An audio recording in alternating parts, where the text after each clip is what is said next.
आज हम भारतीय तिरंगा के दूसरे पार्ट लेके आ गए हैं। ये वीडियो भारतीय तिरंगा के इतिहास पर आधारित है। अगर आप हमारे चैनल में नए हैं या चैनल को सब्सक्राइब नहीं किया है तो चैनल को सब्सक्राइब करें और घंटी को दबाएं और लाइक, शेयर एंड कमेंट ज़रूर कीजिए। ये पहली भारतीय ध्वज है जो कि ब्रिटिश इंडिया के समय अंतर्भुक्त हुआ था और इसको स्टार ऑफ इंडिया या flag of east India company या सिविल इंसाइन ऑफ ब्रिटिश इंडिया बोला जाता था। भारतीय ध्वज को पहली बार 1857 के विद्रोह के बाद भारत के ब्रिटिश शासक ने उठाया था, जिसके बाद प्रत्यक्ष शाही शासन की स्थापना हुआ था। पहला ध्वज, जिसका डिज़ाइन पश्चिमी हेराल्डिक मानकों पर आधारित था, कनाडा और दक्षिण अफ्रीका सहित अन्य ब्रिटिश उपनिवेश के झंडे के एक जैसे था। ऊपरी बाईं चतुर्थांश में यूनियन जैक और भारत के स्टार को दाहिने आधे के बीच में रॉयल क्राउन द्वारा कैप किया गया था।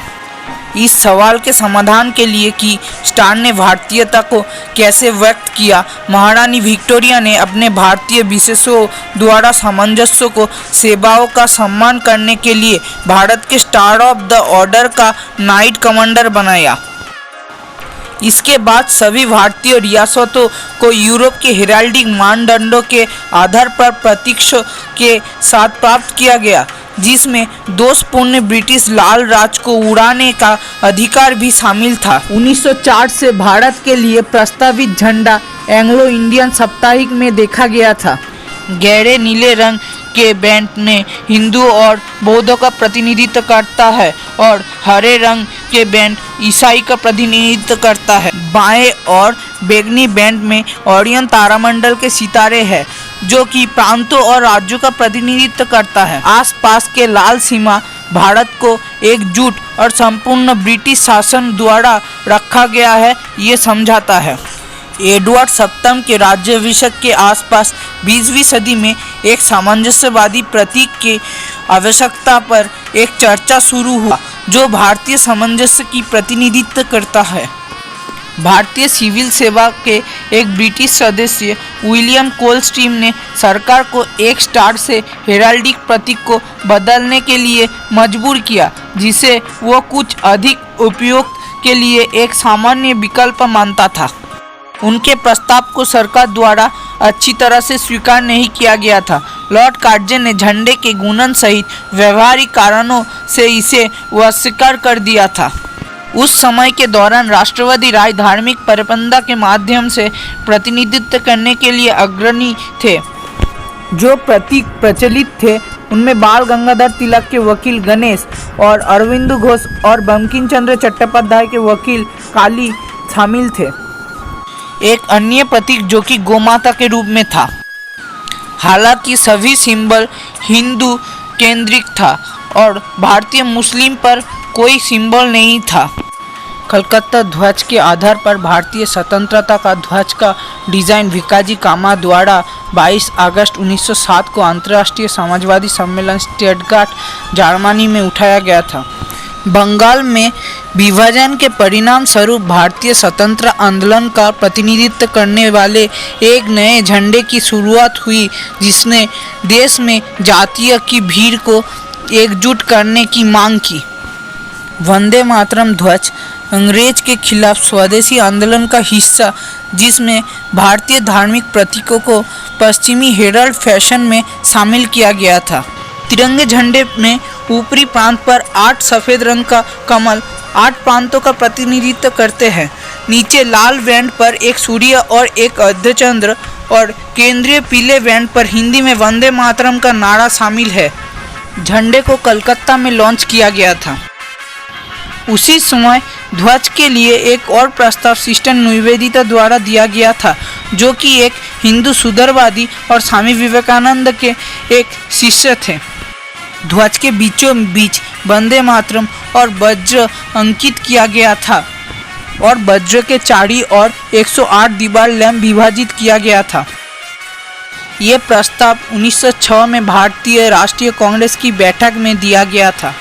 साल 1990 पूर्वी मद्रास प्रेसिडेंसी गवर्नर लॉर्ड एम्पथिल ने एम्पायर डे के रन अप में द लंदन टाइम्स को एक साक्षात्कार में लिखा कि भारतीय नागरिक के रूप में भारत का कोई झंडा मौजूद नहीं है, और इसीलिए उन्होंने बोला निश्चित रूप से भारत में कोई सामंजस्य नहीं है। साल 1916 में पिंगली वेंकैया ने भारत के उच्च न्यायालय के सदस्य द्वारा वित्तपोषित होने के समय में एक पुस्तिका के रूप में 30 नए डिज़ाइन प्रस्तुत किए। उसी वर्ष एनी बेसेंट और बाल गंगाधर तिलक ने भारतीय संप्रभुता आंदोलन के हिस्से के रूप में एक नया झंडा को अपनाया। झंडे में ऊपरी बाएं कोन में एक यूनियन जैक और ऊपरी दाएं में एक सितारा और अर्धचंद्र रहता है, और 5 लाल और 4 हरे बारी बारी बैंड की पृष्ठभूमि पर निचले दाएं और 7 सितारा प्रदर्शन तिरछे में रहता है। जब अंग्रेज सरकार भारतीय राष्ट्रवादी ध्वज के खिलाफ कोई इरादे का नतीजा निकालने में लगा रहा, तब उसी समय कोयम्बटूर का मजिस्ट्रेट ने इसके उपयोग को बंद कर दिया। प्रतिबंध के बाद राष्ट्रीय ध्वज के कार्य और महत्व पर सार्वजनिक बहस हुआ। साल 1921 में गांधी ने अपनी पत्रिका यंग इंडिया में केंद्र में चक्र या चरखा के साथ एक भारतीय ध्वज के लिए लिखा था। चरखा बनाने का बुद्धि लाला हंसराज और गांधी ने मिलकर तैयार किया था, और उन्होंने पिंगली वेंकैया को एक डिज़ाइन बनाने के लिए बोला कि जिसमें लाल और हरा रंग के ऊपर एक चरखा रहे, और लाल रंग हिंदू को दर्शाता है और हरा रंग मुस्लिम को दर्शाता है। साल 1929 में गांधी ध्वज के रंगों की सबसे बड़ी धर्मनिरपेक्ष व्याख्या की ओर बढ़े। लोगों के बलिदान के लिए लाल रंग की शुरुआत की और शुद्धता के लिए सफ़ेद और उम्मीद के लिए हरा को बताया। 13 अप्रैल 1923 को नागपुर में स्थानीय कांग्रेस के स्वयंसेवकों द्वारा एक जुलूस के दौरान जालियानवाला नरसंहार की याद में चरखा के साथ स्वराज ध्वज की मेजबानी की गई थी। बाद में जमनालाल बजाज पहली बार ध्वज आंदोलन में एक महत्वपूर्ण बिंदु को चिन्हित करने में राष्ट्रीय ध्यान आकर्षित करने में महत्वपूर्ण भूमिका निभाए थे। जुलाई 1923 में अखिल भारतीय कांग्रेस कमेटी की बैठक में जवाहरलाल नेहरू और सरोजिनी नायडू के आग्रह पर रैंकों को बंद कर दिया और झंडा आंदोलन का समर्थन किया। झंडे के आंदोलन को सरदार वल्लभ भाई पटेल ने सार्वजनिक जुलूस और द्वारा दर्शन के विचार के साथ प्रवर्तित किया था। आंदोलन के अंत तक 1500 से अधिक लोगों को गिरफ्तार किया गया था। बॉम्बे क्रॉनिकल नामक एक पत्रिका के रिपोर्ट के अनुसार आंदोलन ने किसानों, छात्रों, व्यापारों और मजदूरों और राष्ट्रीय सेवकों सहित समाज के विभिन्न समूहों को आकर्षित किया था। जबकि गांधी की लेखन और प्रवचनों से ध्वज आंदोलन को गति मिली और नागपुर की घटनाओं के बाद आंदोलन को राजनीतिक स्वीकृति मिली। विभिन्न समाचार रिपोर्ट, संपादकीय और पत्रों झंडे और राष्ट्र के बीच का बंधन और विकास के लिए विभिन्न स्तर का प्रचार कर रहा था। जल्दी ही राष्ट्रीय ध्वज के सम्मान को बनाए रखने का आधार बन गया और स्वतंत्र संग्राम का अभिन्न अंग बन गया था।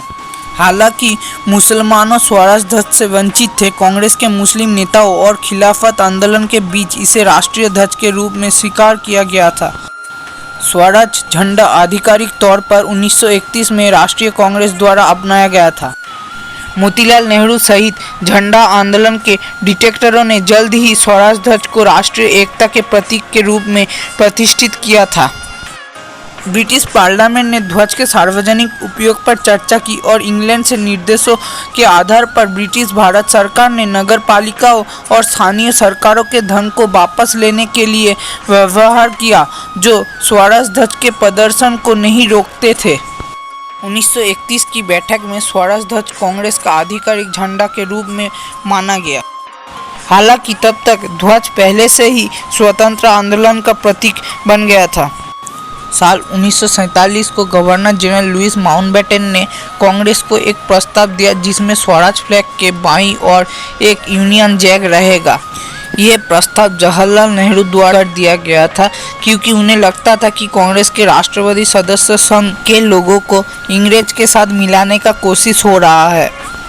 अगस्त 1947 में भारत को स्वतंत्र मिलने से कुछ दिन पहले संविधान सभा का गठन किया गया था। स्वतंत्रता के लिए एक ध्वज का चयन करने के लिए 23 जून 1947 को विधानसभा की स्थापना के हेतु एक तदर्थ समिति गठन किया गया था, जिसमें राजेंद्र प्रसाद, अबुल कलाम आज़ाद, सरोजिनी नायडू, सी राजागोपालाचारी, के.एम. मुंशी और बी.आर. अम्बेडकर सदस्य के रूप में शामिल थे। 14 जुलाई 1947 को समिति ने सिफारिश की कि भारतीय राष्ट्रीय कांग्रेस की झंडे को उचित संशोधनों के साथ भारत के राष्ट्रीय ध्वज के रूप में अपनाया जाए, ताकि सभी दलों और समुदाय को ये स्वीकार्य हो सके। कांग्रेस के झंडे के चरखे को अशोक की शहर राजधानी से चक्र द्वारा प्रतिस्थापित किया गया था। सर्वपल्ली राधाकृष्णन के अनुसार चक्र को इसलिए चुना गया क्योंकि ये धर्म और कानून का प्रतिनिधित्व करता है। हालांकि जवाहरलाल नेहरू ने बताया कि परिवर्तन प्रकृति में अधिक व्यवहारिक था। कताई पहिया के साथ ध्वज के विपरीत ये डिज़ाइन सममित दिखाई देगा।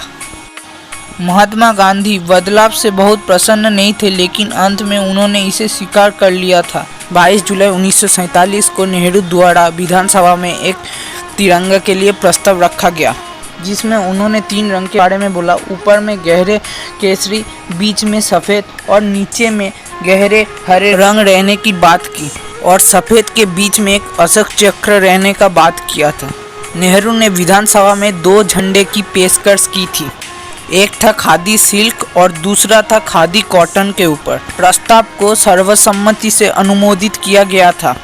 इस झंडे को डोमिनियन ऑफ इंडिया के रूप में शामिल किया गया। 15 अगस्त 1947 से 26 जनवरी 1950 के बीच में। उसके बाद से ही ये तिरंगा भारतीय गणराज्य के ध्वज के रूप में कार्यरत है।